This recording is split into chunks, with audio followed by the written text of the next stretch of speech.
తిరుమల శ్రీవారిని టీటీడీ మాజీ పాలక మండలి సభ్యుడు శివకుమార్ కుటుంబ సభ్యులతో కలిసి దర్శించుకున్నారు. గోసేవ అంటే అది సాక్షాత్తు గోవిందుడి సేవే అని, గోరక్షణ చేసిన స్వామివారి బాటలో ప్రతి ఒక్కరూ నడవాలని ఆయన పిలుపునిచ్చారు.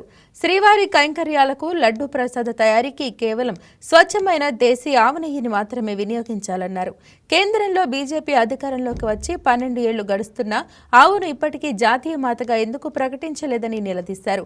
గోహత్యలకు వ్యతిరేకంగా తన డిమాండ్ల సాధన కోసం మే 3న హైదరాబాద్లో ఆమరణ నిరాహార దీక్షకు దిగనున్నట్లు శివకుమార్ తెలిపారు.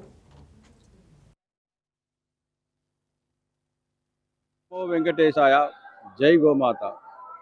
గోసేవే గోవిందుని సేవ.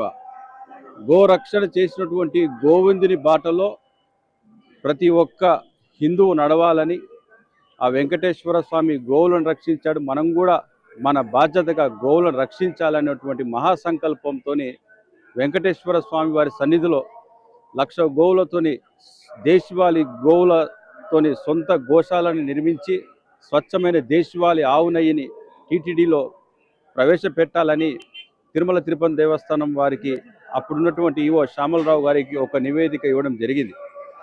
ఇప్పటి వరకు కూడా ఆ నివేదిక పైన ఒక పవర్ పాయింట్ ప్రజెంటేషన్ ఇచ్చిన తర్వాత కూడా ఇప్పటి వరకు దానిపైన ఎటువంటి చర్యలు చేపట్టకపోవడం, కూటమి ప్రభుత్వం మీ యొక్క చిత్తశుద్ధిని స్వామివారికి జరుగుతున్నటువంటి నిత్య కైంకర్యాల్లో కేవలం దేశవాళీ ఆవు నెయ్యి వేద లక్షణతోని ఉన్నటువంటి ఆవులను మాత్రమే స్వామివారి కైంకర్యాలకి ఉపయోగించాలని ఆగమ శాస్త్రంలో చెప్పినటువంటి నియమ నిబంధనలకు విరుద్ధంగా మీరు సంకర జాతి హెచ్ఎఫ్ జెర్సీ గోవుల పాల నుండి సేకరించినటువంటి నెయ్యిని సమర్పించడం అనేది శాస్త్ర ప్రమాణాలకి విరుద్ధం అని చెప్పేసి మరొక్కసారి స్వామివారి సన్నిధి నుండి వేడుకుంటున్నా. ఇప్పటికైనా మీరు మనసు పెట్టి దేశవాళీ గోవులతోని సొంత మెగా డైరీని ఏర్పాటు చేయండి. దానికి సంబంధించినటువంటి ప్రాజెక్ట్ రిపోర్టు శ్యామలరావు గారికి గతంలో ఇచ్చినటువంటి రిపోర్ట్ తెప్పించుకోండి. యుగ తులసి ఫౌండేషన్ ఆధ్వర్యంలో మీరు మా లెటర్ పంపిస్తే మేమే స్వయంగా వచ్చి ఇవ్వడం కూడా జరిగింది.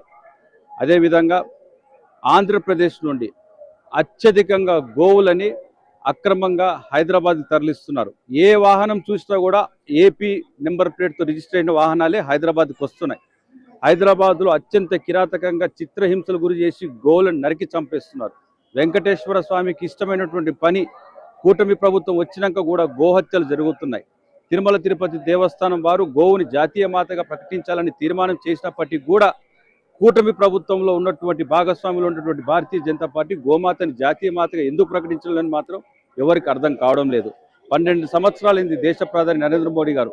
ఇప్పటికి కూడా గోవుకి ఒక మంచి రోజులు వస్తాయి, గోహత్యలు ఆగిపోతాయి, గోహత్యల పైన నిషేధం విధిస్తారని చెప్పేసి గోమాతని జాతీయ మాతగా ప్రకటిస్తారని కోట్లాది మంది హిందూ బంధువులు ఎదురు చూస్తున్నప్పటికీ కూడా ఇప్పటికీ ఆ ప్రకటన రాకపోవడం చాలా బాధాకరం.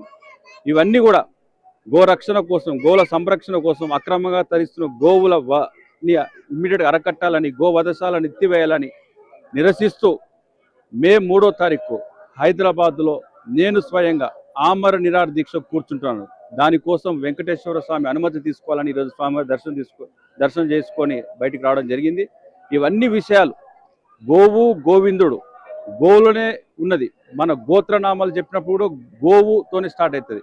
ఇలా గోవు విశిష్టత గురించి నిత్యం ఆస్థాన మండపంలో ఇక్కడ ఉన్నటువంటి వేదిక ముందు ప్రతిరోజు కూడా గోవు గొప్పతనం తెలియజేస్తున్నటువంటి తిరుమల తిరుపతి దేవస్థానం వారు ఎందుకో గోరక్షణ పైన, గోవుల సంరక్షణ పైన సొంత మెగా డైరీ పెట్టడంలో ఎందుకు మీన వేషాలు లెక్కిస్తున్నారు అన్నటువంటిది కోట్లాది మంది శ్రీవారి భక్తులకి సమాధానం చెప్పాల్సినటువంటి బాధ్యత ఇక్కడ ఉన్నటువంటి కూటమి ప్రభుత్వంలో ఉన్నది.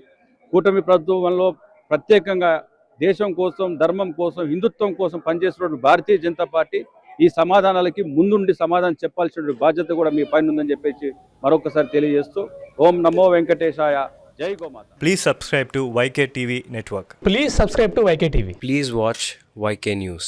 Don't forget to subscribe YK News channel.